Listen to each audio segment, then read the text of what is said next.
What is up everyone, it's TK and welcome back to the channel. Happy New Year to all the Chinese people and also the people who celebrate this Lunar New Year. The scenery is available for you to purchase. As you can see on the screen, it looks fantastic. But moving on from that, we actually have a new strategy that I wanted to showcase. And one of my friends back in Supersonic is using this in tournaments and hard mode. So you know what? I was like, let's give it a go, and Mr. Mills also kind of gave me that idea of trying it out in Legends and see if it works out. And honestly, it does work out pretty well. But let's dive in and see how this attack strategy does in action. Firstly, we have this Rage Invisible combination base.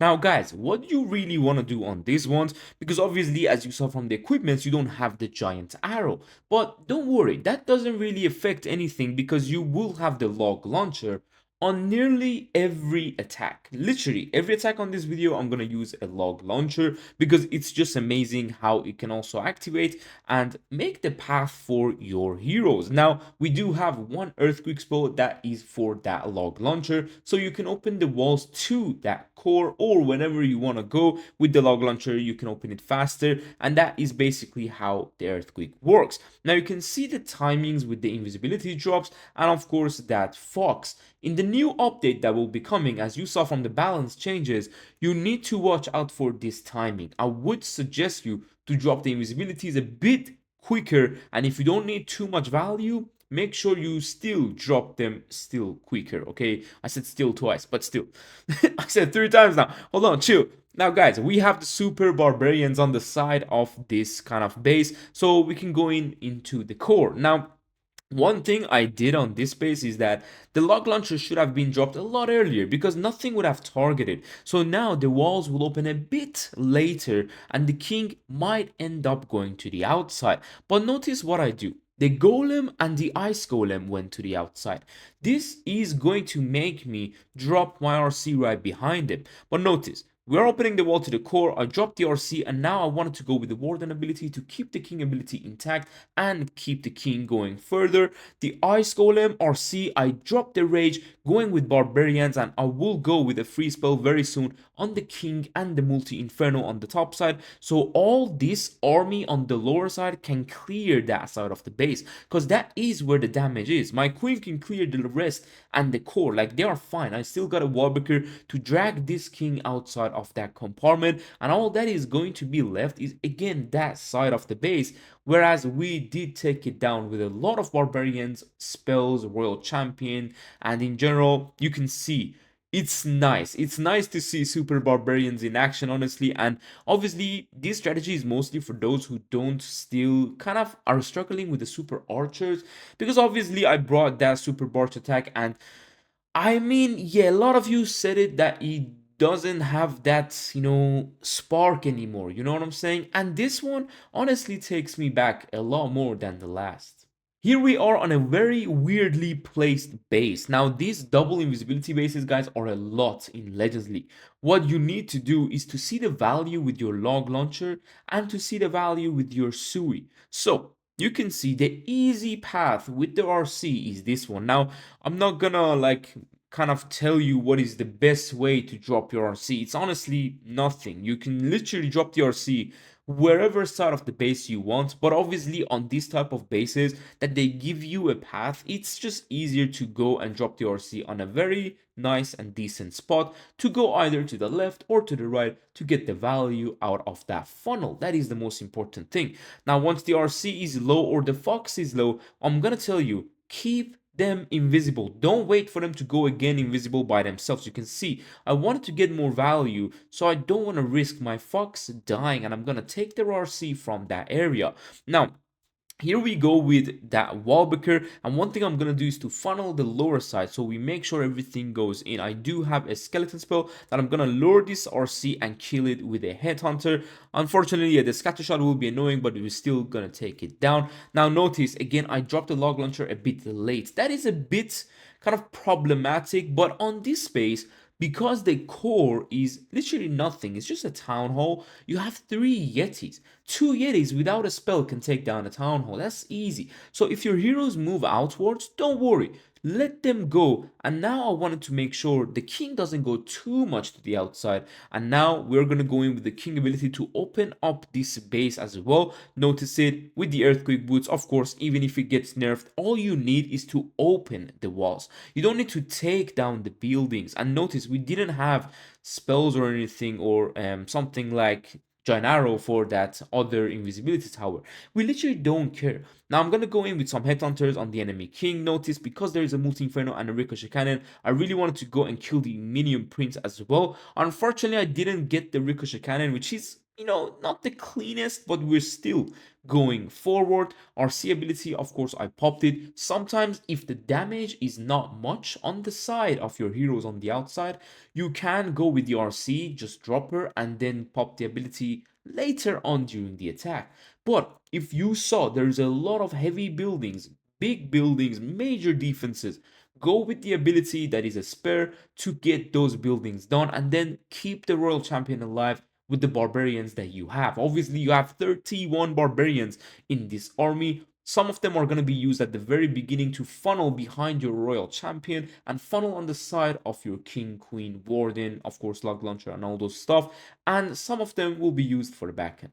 Here we are on a rage core base and the poison tower behind the town hall. Now guys, actually this is such a similar base to the version I built, and I was like, hold on, those spitters are looking juicy. I had a double rage base that was on the left and right, you know, scatter shots, those type of double rage, and then the town hall compartment was 2 of these spitters pointing towards the base, and I baited behind them. So I thought this guy also did the same thing.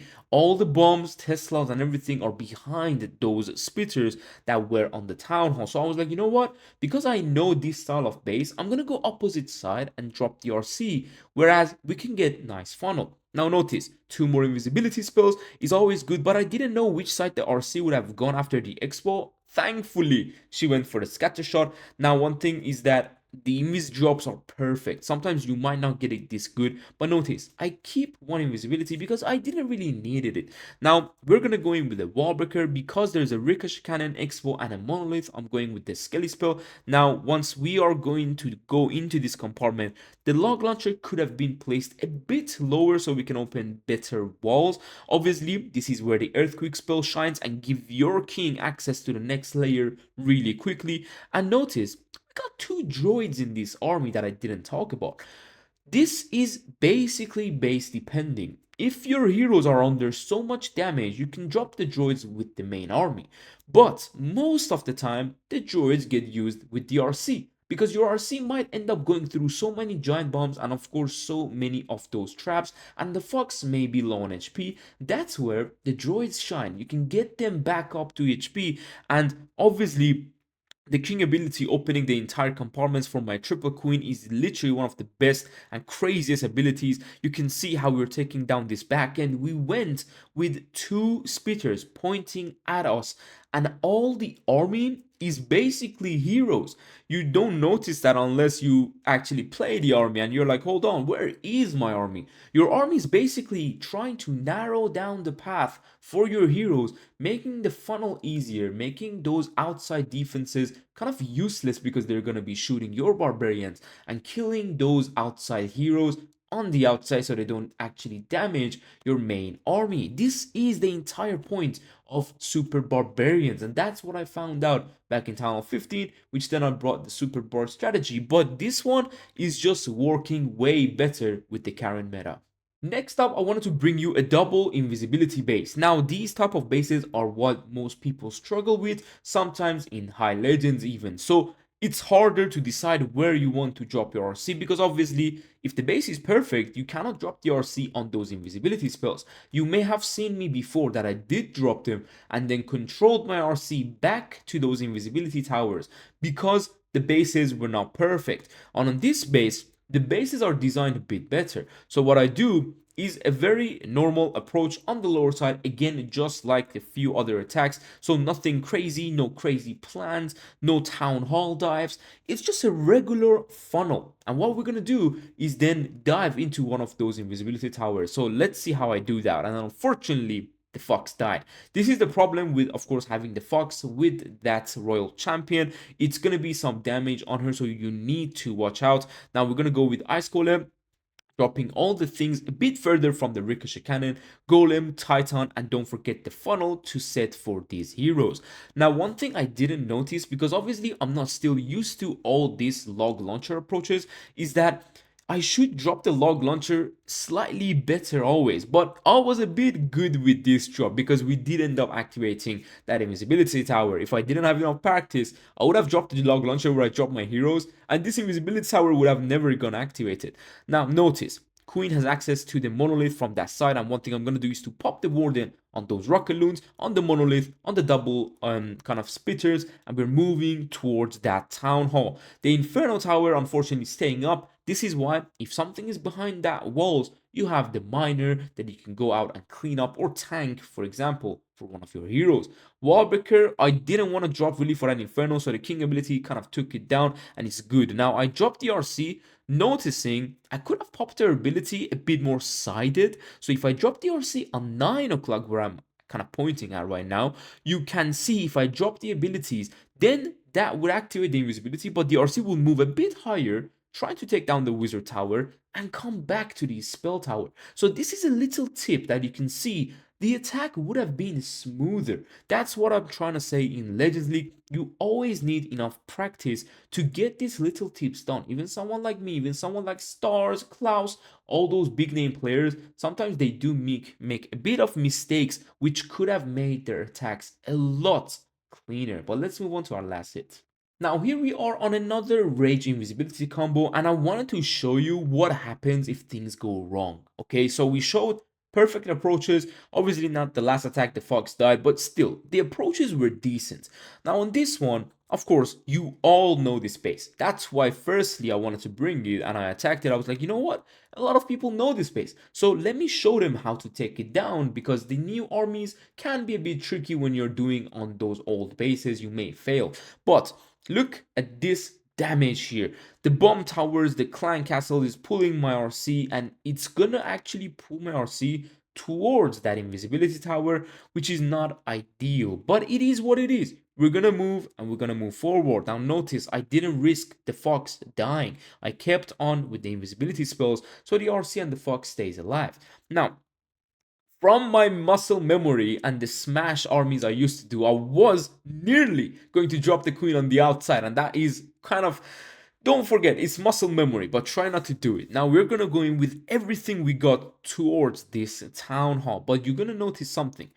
My king is actually gonna be the dumbest hero in this attack, because the walls are open way ahead of him. Look at the walls, guys. He has access to the core, but notice what it does. What's happening? He's going for the wall. Guys, the wall is open, and unfortunately, the logs aren't enough for the spell tower, so you can see how things are going wrong. This is again why I wanted to bring it. I didn't even kill the queen on the outside. I invested so much barbarians and headhunters. It's unfortunate with the scatter shot, but it is what it is. But now that I see the heroes are in trouble, I drop the droids to get them a bit more healed up so they can move forward, and I can keep the warden and the king ability for a bit longer. Now, notice, I'm going with the rage, and here is where the king ability will open everything, so don't worry. The side kind of bases, like the side compartments, can still give you access to the town hall. And now that the king is a bit decent on the HP, I can still count on him. You know, he's on the outside, but it is what it is. I wanted to give him back into the action so he can go ahead and take down some buildings and defenses. And you can see we got the queen triple kind of mirror actually ability in the core, which is always useful. I did want to swag my RC, but I was like, you know what? We messed up at the beginning, so it's not good to swag. Let's just show and see Obviously, the world champion on this attack here is really important. Try not to lose her in her ability at the very start, and you can see the barbarians are coming in handy at the very end of the base. Free spells, always you have it in the pocket. It's really good to use, and hopefully you guys enjoyed this strategy. The link, as always, will be down below in the description, and let me know what you think about this army in general. Don't forget to join the Discord channel, and if you want some extra bases that are new, built by myself for weekly, make sure you join the membership, and you can see every detail from there. And hopefully you guys enjoyed this video again. See you soon tomorrow. Take care and peace.